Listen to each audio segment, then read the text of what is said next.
Welcome to this special virtual presentation by Oz Arts Nashville, featuring writers and performers Caroline Randall Williams and Roger Guenveur Smith, moderated by Andrea Blackman. We are grateful to these inspiring artists and thinkers for sharing their work with us and engaging in conversation.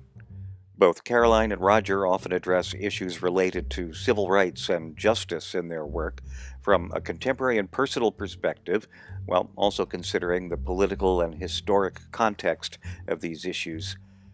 Caroline's poetry and prose has been widely praised for its power and its poignancy, and her work has resounded especially deeply during this year's heightened discourse about race and history. Roger's work often portrays influential figures in the history of civil rights activism. In two of those performances, a Huey P. Newton story and Rodney King, became award-winning films directed by Spike Lee. Rodney King is currently featured on Netflix. Ozarts looks forward to presenting his work Frederick Douglass Now in 2021. I'm very pleased that Andrea Blackman agreed to serve as moderator for this event. She oversees the Civil Rights Center at the Nashville Public Library in her role as Division Director for the Special Collections Center. And she's also an adjunct professor at both Lipscomb University and Vanderbilt University's Peabody College. Thank you for joining us. Now I give you to our moderator, Andrea Blackman.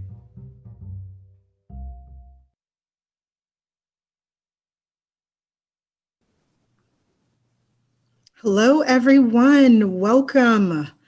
We are so excited to have you with us tonight. I am extremely pleased to moderate this amazing event between these two amazing artists and writers and performers. We have tonight Roger Guenveur Smith and Caroline Randall Williams, and tonight's event is hosted by Oz Arts. So tonight we'll be engaged in conversations. These amazing artists will read pieces from their works, and then we're just going to chat and talk. So let's stop wasting time and get started. Roger, we'd love to start with you. For the moment, my son, Lewis H. Douglass, represents our whole people. Rising up from degradation to respectability and from proscription to equal rights. The principle involved is one for which every man and every woman ought to contest, for it involves the right to life, liberty, and the pursuit of happiness. And it is the business of every American, black and white. Now, Lewis had just returned home from the war. He'd borne himself like a man on the perilous edge of battle, stood on the walls of Fort Wagner, South Carolina. And now that the war was nearly over, Lewis returned home, somewhat broken in health, but still willing, still able to work at his trade, but alas, he begged in vain of his fellow worms to give him leave to toil. Day after day and week after week and month after month, Lewis sought work, he found none, and he came home sad and dejected. You know, for 6 years in Rochester, I had employed white men and white apprentices. During all this time, I paid out to white men in just $100,000, and yet he was my son, a young man of good character, who in my Civil War veteran, and yet unable to find work at his trade because of his color, his race. You know, walking among my fellow citizens out there in the street, I do courtesy and kindness. In fact, there are even some men out there who have shown an interest in saving my soul. But of what avail are such manifestations where one sees himself ostracized and degraded and denied the means of obtaining his daily bread?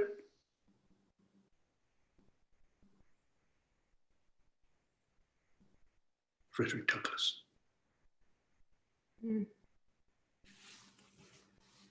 Roger, thank you so much for setting that space up for us this evening. I'm going to read, as the descendant of slaves and the men who owned them, just like Frederick Douglass, I'm going to read a piece that I wrote this summer. I have rape-colored skin. My light brown blackness is a living testament to the rules, the practices, the causes of the Old South. If there are those who want to remember the legacy of the Confederacy, if they want monuments, well then my body is a monument. My skin is a monument. Dead Confederates are honored all over this country with cartoonish private statues, solemn public monuments, and even in the names of United States Army bases.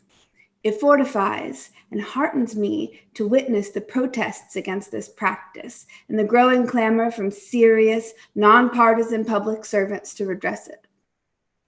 But there are still those, like President Trump and the Senate Majority Leader, Mitch McConnell, who cannot understand the difference between rewriting and reframing the past.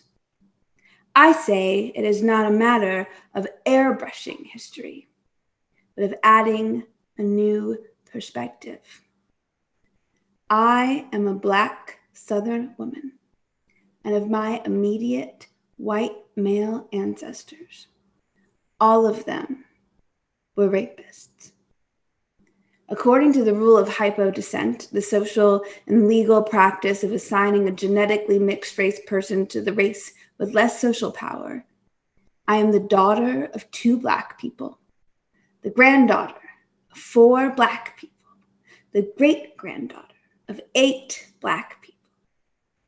Go back one more generation, and it gets less straightforward and more sinister. As far as family history is always told, and as modern DNA testing has allowed me to confirm, I am the descendant of Black women who were domestic servants and white men who raped their help. It is an extraordinary truth of my life that I am biologically more than half white, and yet I have no white people in my genealogy in living memory. No voluntary whiteness. I am more than half white, and none of it was consensual. White Southern men, my ancestors, took what they wanted from women they did not love, over whom they had extraordinary power, and then failed to claim their children. What is a monument but a standing memory, an artifact to make tangible the truth of the past? My body and blood are a tangible truth of the South and its past. The people I come from were owned, the Black people I come from were owned by the white people I come from. The white people I come from fought and died for their lost cause. And I ask you now, who dares to tell me to celebrate them?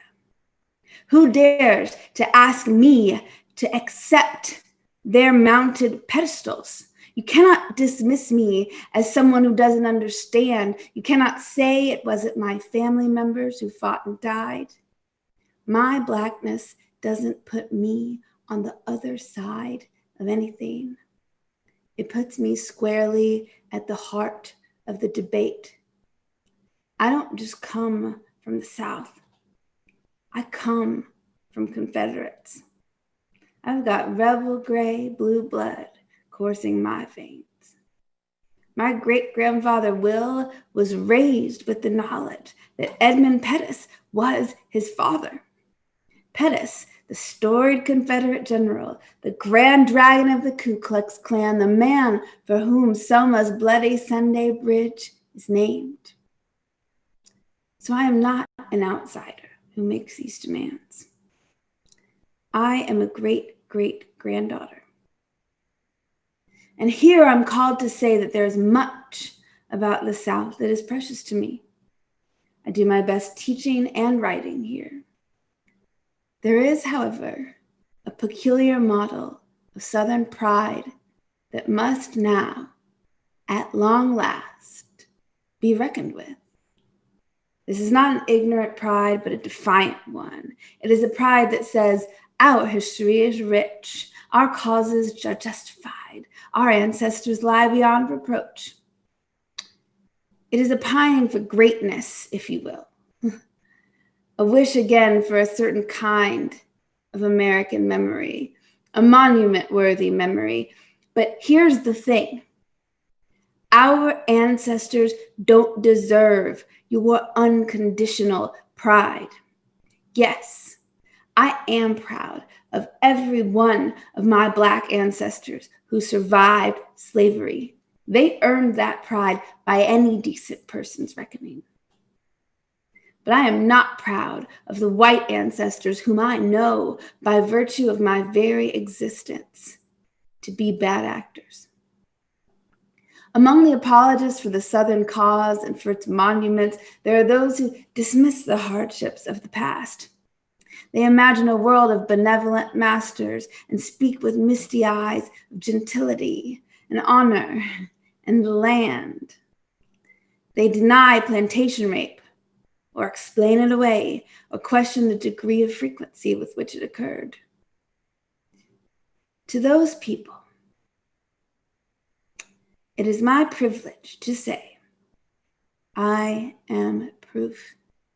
I am proof that whatever else the South might have been, or might believe itself to be, it was and is a space whose prosperity and sense of romance and nostalgia were built upon the grievous exploitation of Black life. The dream version, the Old South, never existed. Any manufactured monument to that time, in that place, tells half a truth at best. The ideas and ideals it purports to honor are not real. To those who have embraced these delusions, now is the time to re-examine your position. Either you have been blind to a truth that my body's story forces you to see, or you really do mean to honor the oppressors at the expense of the oppressed. And you must at last acknowledge your emotional investment in a legacy of hate. Either way, I say the monuments of stone and metal, the monuments of cloth and wood, all the man-made monuments must come down. I defy any sentimental Southerner to defend our ancestors to me. I am quite literally made of the reasons to strip them of their laurels. Thank you. Wow, both Caroline and Roger, thank you both for those amazing pieces and those performances. My first question to you, I love the idea of both of you starting off with these historic pieces. You know, one thing I love about Douglas, the Douglas piece is that, or Douglas himself, is that he reminds us that there's still yet work to be done. Mm-hmm. And Caroline's piece connected so well with that. In your writing, you both reference history. You both reference personal stories. You talk about navigating spaces, navigating racism, navigating patriarchy, navigating supremacy. Your pieces demand that each of us do better, be better, that there is still yet work to be done. But as artists, when you are writing these pieces in these different forms, how is your work different from just straightforward history or biography? If you both could speak to the artistic work behind everything that you just put into these historical voices. Caroline, I'll start with you since you... And the same question for you, Roger, when we get to you. So Caroline, I'll start with you. How's your work so different than just straightforward history or just straightforward biography? Well, I think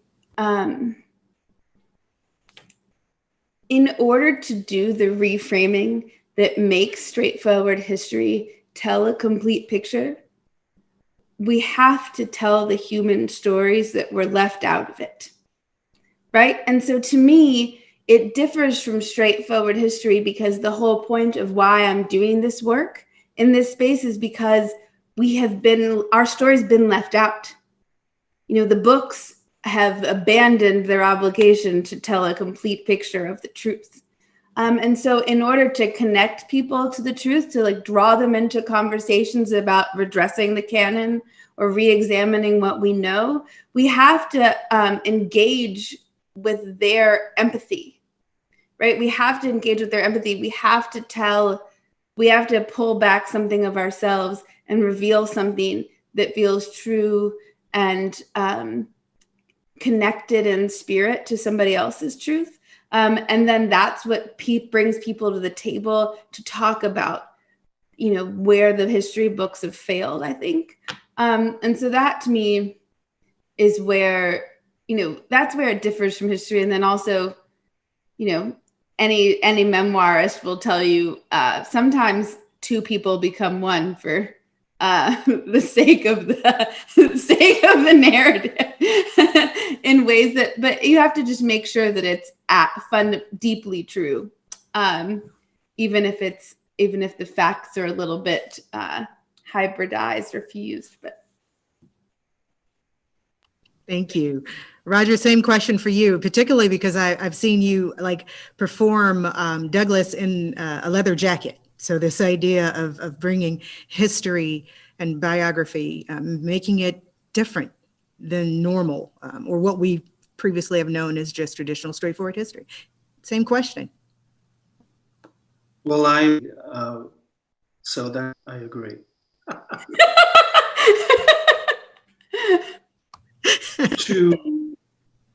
To access history in the way that my sister Caroline has done, to make it live, to make it breathe, to make it personal, to take politics, yes, but to take the grits as well, the grits and gravy of it all, of how we've lived and died as Southern.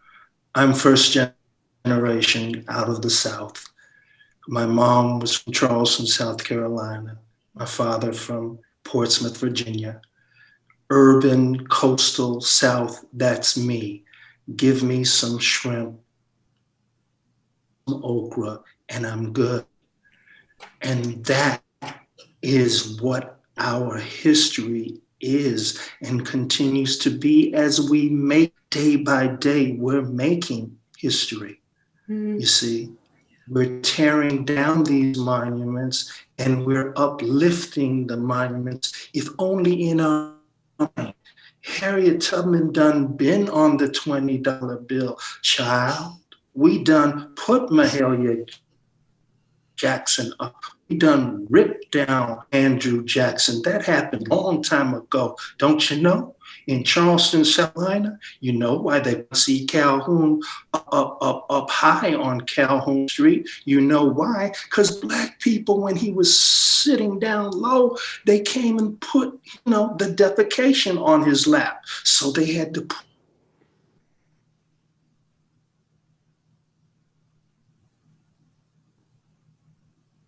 in objection, and we have been in resurrection, y'all. Yeah. And Denmark Daisy, see, right there on Calhoun, built that church, right? Mm-hmm. Church, the AME church that gave up the blood of 9 of our peoples. Yeah. There. And if you look out from that cobblestone street on Calhoun Street, where do you look to? You look to Fort Sumter. Civil War started and never ended.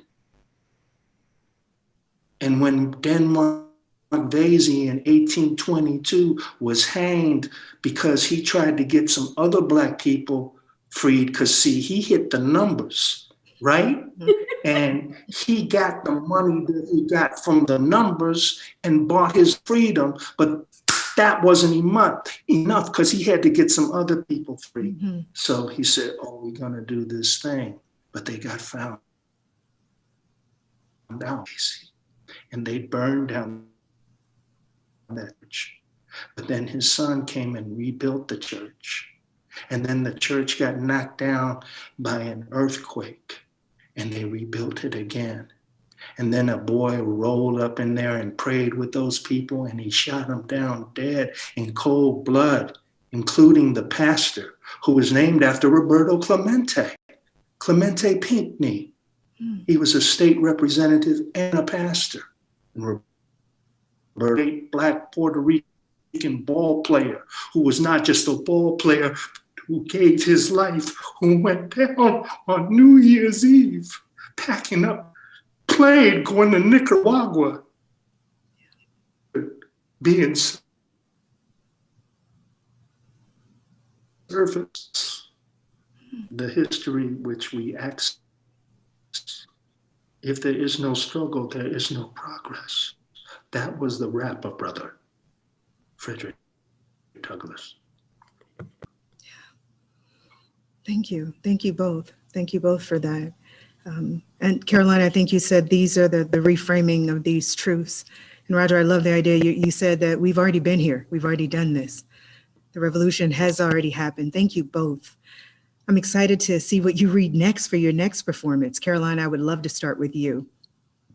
What do you have for us? Introduce your piece. Oh, fabulous. Okay, so I'm starting this round. I am going to read a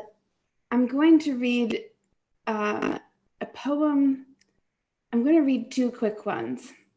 One is called, because I think thinking about we've already been here, but actually pointing a finger of redress at certain kinds of strangeness, but then also leaving your heart open to like hope in the human condition and its capacity to evolve, even if you're speaking to bodies that are the manifesting the oppressor. So this first poem was just published by The Atlantic last month. It's called Other Ways to Say Blackface. Take the cork, he said. We were out walking. It made me feel free, he said. I stopped walking. I said, I'm sorry. I beg your pardon. Take the cork. Do you mean blackface? Yes, that's right, he said. It's natural to want to be different, to want to feel free. Oh, white boy. Oh, Lord. Oh, tell me, sir. Yes, tell me how you want to feel free. Oh, boy, here on my street, tell me, do I make you free? Am I your new black face? I mean, my black face next to yours. My black mouth on your mouth.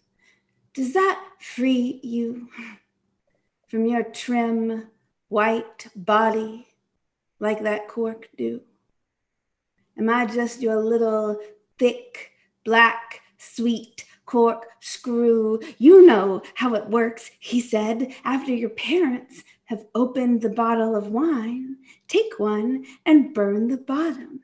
Take one, I said. One what? I said. Oh, the cork, I said. Oh, right.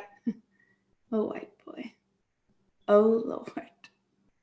Oh, the street fell away.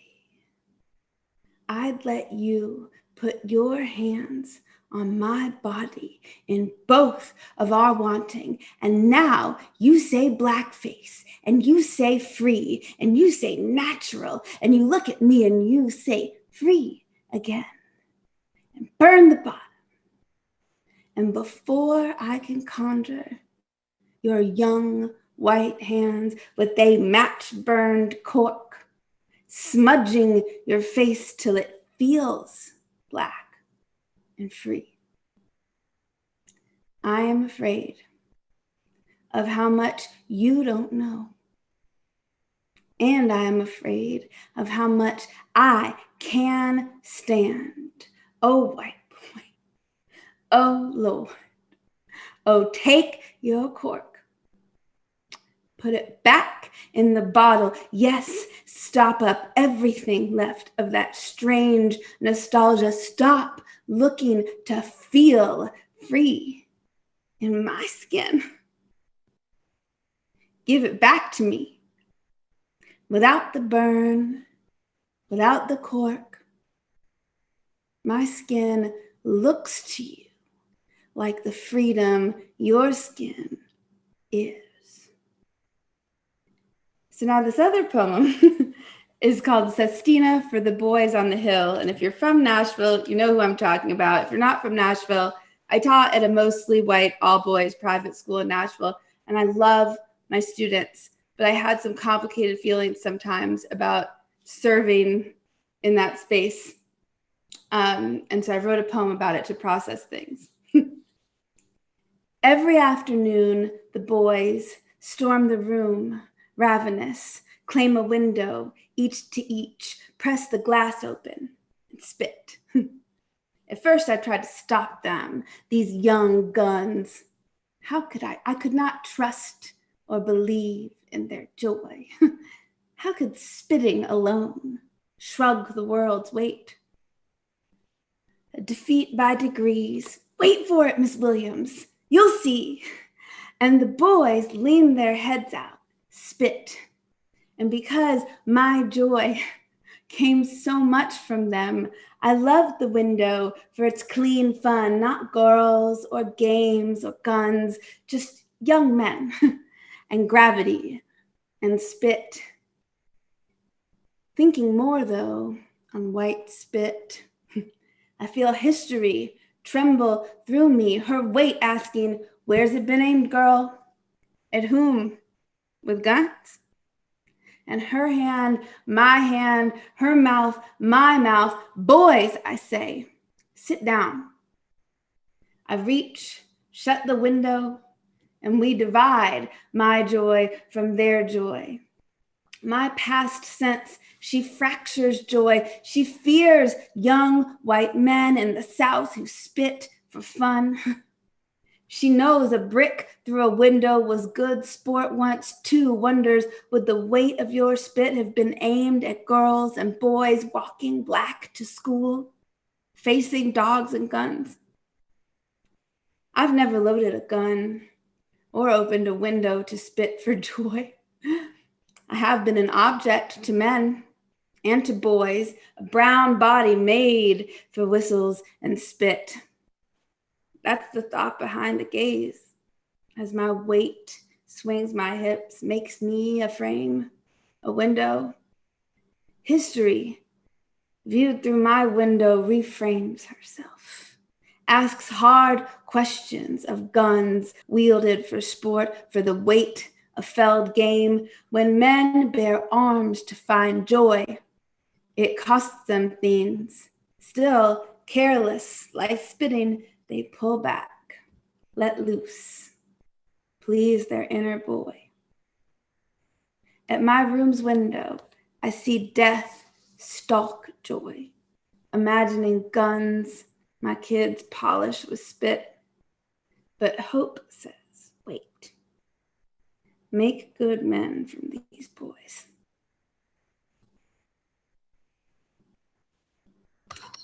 Beautiful piece, Caroline. Beautiful pieces. Brother Smith? Yes. Roger, you're cued. What are you reading for us next?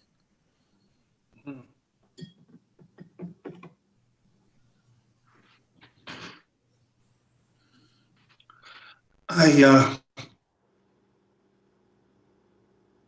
can't breathe. I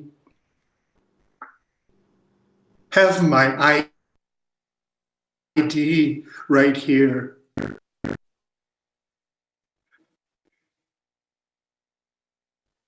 Elijah McLean. That's my house. I was just going home I'm an introvert. I'm different. That's all. I'm so sorry. I have no gun. I stuff. I don't do any fighting. Why are you attacking me? I don't even kill flies.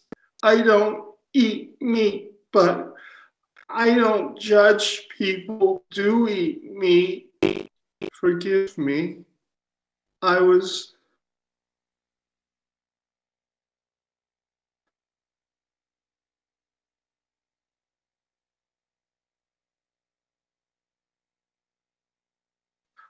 do anything. Sacrifice my identity. I'll do it. You all are phenomenal. You are beautiful. And I love you. Try to forgive me. I'm a mood gem. I'm sorry. I'm so sorry. That really hurt.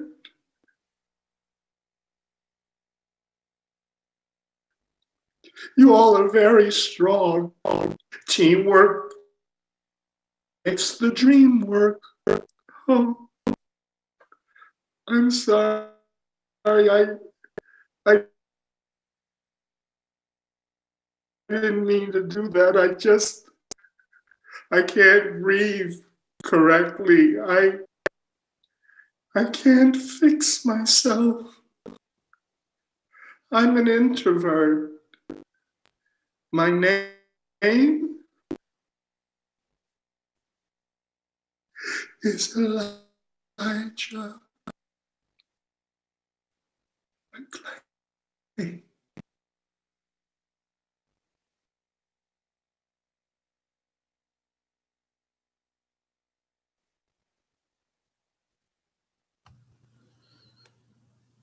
Thank you. Thank you, Roger, for, I think the best way I can describe that performance and experience for me is the other day you said the voices, Elijah McClain, his voice both inspired us and also devastated us at the same time. I hope I quoted you correctly. You both shared your experience and how we collectively process events, how we process injustices, how we are just bearing witness to what is going on around us. The discussions about brutality, about mental illness, about policing, about a resurgence of Jim Crow, Caroline, this idea of blackface. These discussions have been prominent recently, probably more recent than we've seen in a long time, particularly in these political discussions.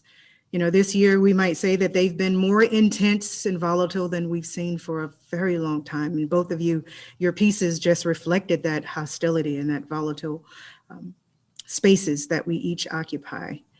But I do want to give you an opportunity to speak to us a little bit about hope after bearing witness and after being inspired to write those pieces about what you bore witness to. So my question for you both, and Roger, I'll start with you, and Caroline, same question.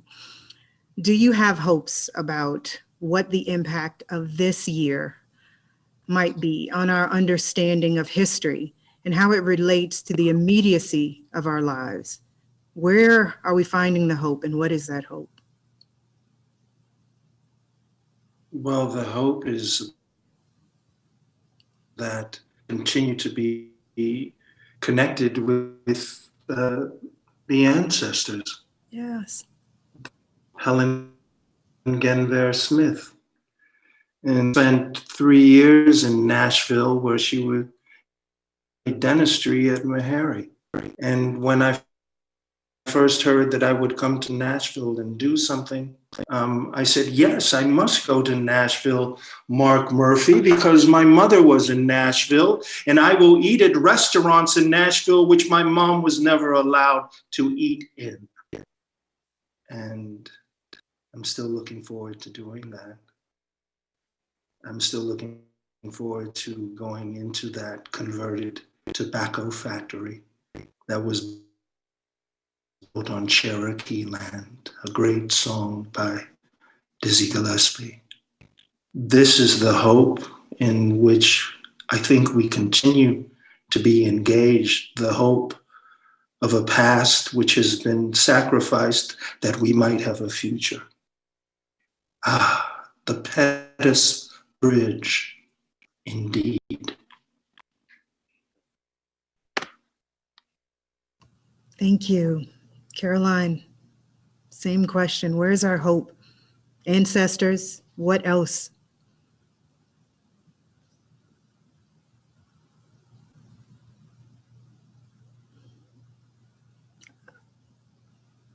Unmute, Caroline. I'm sorry, you got to unmute. Well, I wasn't even talking yet. I can't even. Where is our hope? Our hope is in our knowledge that it surely can get better than this, which is the fundamental truth of the Black American experience. I don't know what to say except for that we know that if we're Pollyann and not John Henry, if we can we can beat the machine but not work so hard that we die, which is what we do as a group, there will be something better than this because we have the fortitude to see it. I don't know what the hope is past that. I'm afraid. I'm afraid for this place, and I'm afraid because the systems that are in place are old and dusty, but proving that they work in a way that we didn't anticipate. They're working to close the doors on all of the progress and reactivate things that they were made to do when they were built 250 years ago. So I think we can't forget that. I have a lot of will to do the work, and I have faith in in humanity, and that makes me prepared to wade into the fray. But I haven't the faintest idea what's going to happen. I think that's fair. I think that's fair for all of us to say and agree on. That is fair. Yeah. As we all continue to bear witness, right? And figure out where are we going to summons up, whether it's from our ancestors or whether it's from being willing to continue to do the work, Caroline. Thank you. Thank you both. Those performances were amazing and heartfelt. And I sincerely thank you for everything that you poured into those works. I think we have time for one more. Roger, got something else prepared for us? Oh, wait, Roger, you're muted now. I'll do a little bit of Otto Frank, who was the father of diarist Anne Frank. And so to you, do I give this small checkbook empty? Fill it with your dreams and your nightmares. And by all means, do try to live up to the meaning of your two given names, Grace, yes, and God is my thou. And now, will I wish you the happiest of birthdays, my child. Lucky number 13. You are a Gemini, star-crossed and stubborn, and the apple of your father's eye. Happy birthday.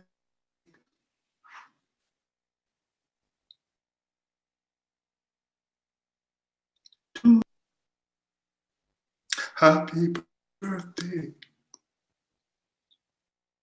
to you.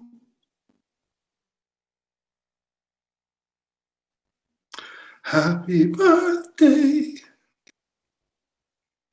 dear Anna.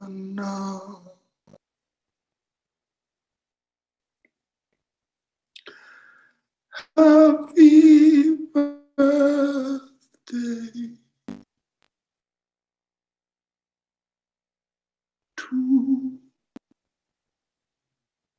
you.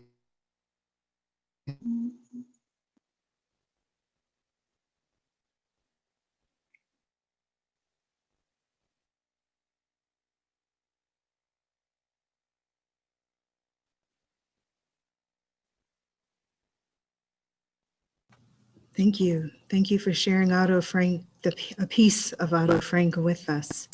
Caroline, how would you like to end tonight? You're muted. Thank you. I'm going to read a poem that's, I'm thinking about hope, and I don't want to be a pessimist because I am a pessimist. I'm a hopeful one. I expect the best and expect the worst and hope for the best and bring my will to fight. So I'm going to read a poem that I wrote after Parkland, but because after Parkland, I was really triggered by memories of Charleston because of the news coverage and some repeated rhetoric that I heard.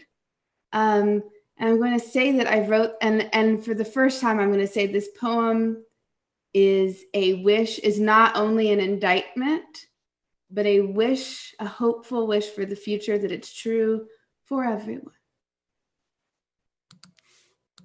This poem is called Which Lives Matter.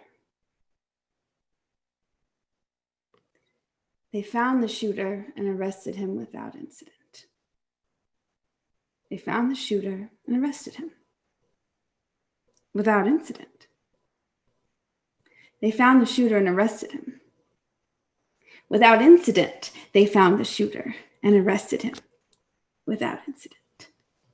They found the shooter and arrested him without incident. They found the shooter and arrested him without incident.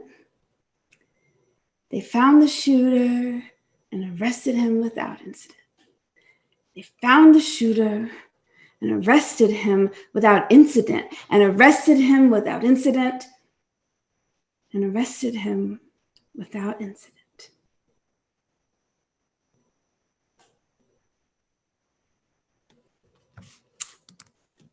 That's my hope. That's my hope. It's my indictment and my hope at once. Thank you. Thank you, Caroline. Thank you. I think it's amazing as life would have it. Both of you, you didn't know what each other were going to read for your last pieces, nor did you know the last question that I had prepared for each of you. So it's probably going to shock you. This is how we know these things were made to be. Yes. So one of my thought as you were speaking and you were saying, you have the faith to continue to do this work, right? We all do. We want to remain and leave in this place as we continue to bear witness, to be hopeful. And so Roger started us off with Otto Frank. And one of the things I hope I'm not butchering this too much, but Otto Frank was known as the peacemaker, right? And he was known as, he was called by one as the teacher, the calmer, the leader from those that knew him best, more than just Anna Frank's father. So if you think about activism and you think about art, and so Caroline, you talked about these lives that matter to us. I'm so curious, how do you describe yourselves? As artist or as activist? As both? Does one label go before the other? And in doing so, how do you prepare your work in the form of artist/activist? Roger, I want to start with you.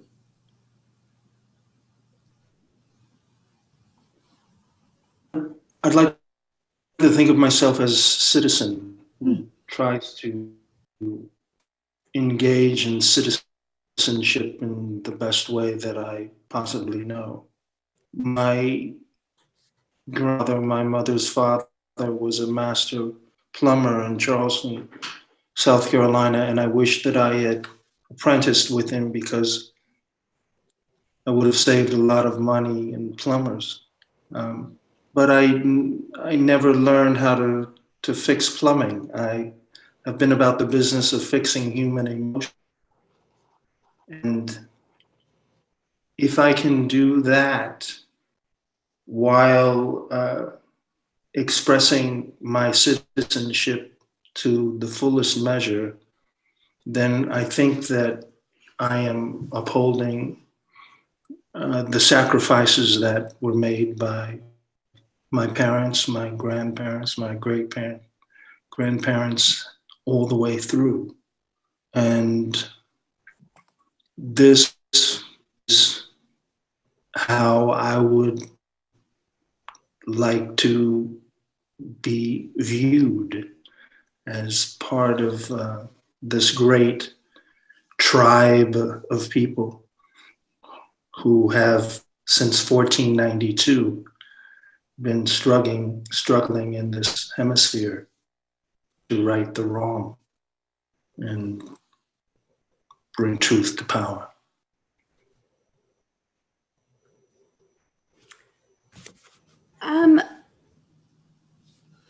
It's funny you said about the plumbing. I have, because of COVID, become a plumber, Roger. I installed my own dishwasher this summer. I was very pleased with myself about that, and a sink. But anyway, all of that to say, I think for me, I didn't lose art in any fundamental way, but I lost it as a way of making a living for a minute, because I was afraid that I wasn't putting enough toward the struggle. It's how I left poetry and acting and things like that to do Teach for America. And then the teaching sort of took a front seat. And then, because I was afraid that I wasn't putting my money where my mouth was. And then I sort of, after a while of that, you get pulled back into what your calling is and how you serve.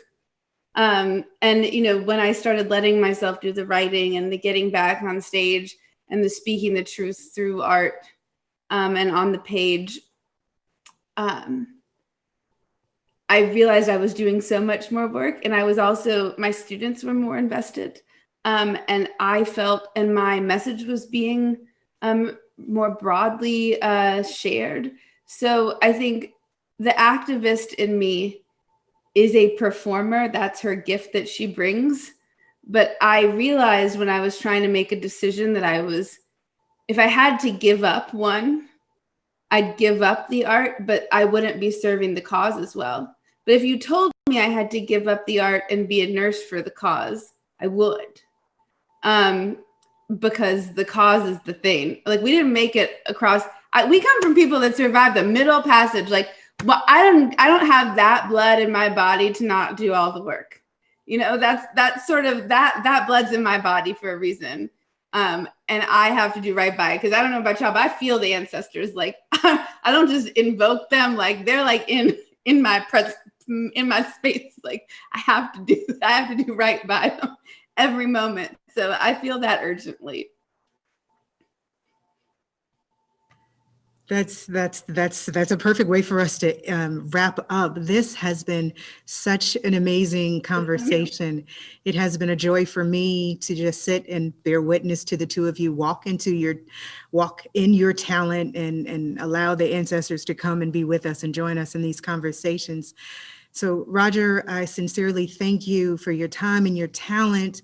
Caroline, I thank you for your time and your talent. This has been amazing. And we hope that everyone is tuned in, was inspired to do more, to be more, just as Douglas called each of us to re-examine a revolutionary movement, what that looks like. Caroline, you said that it's time for each of us to reframe and stand in our truths.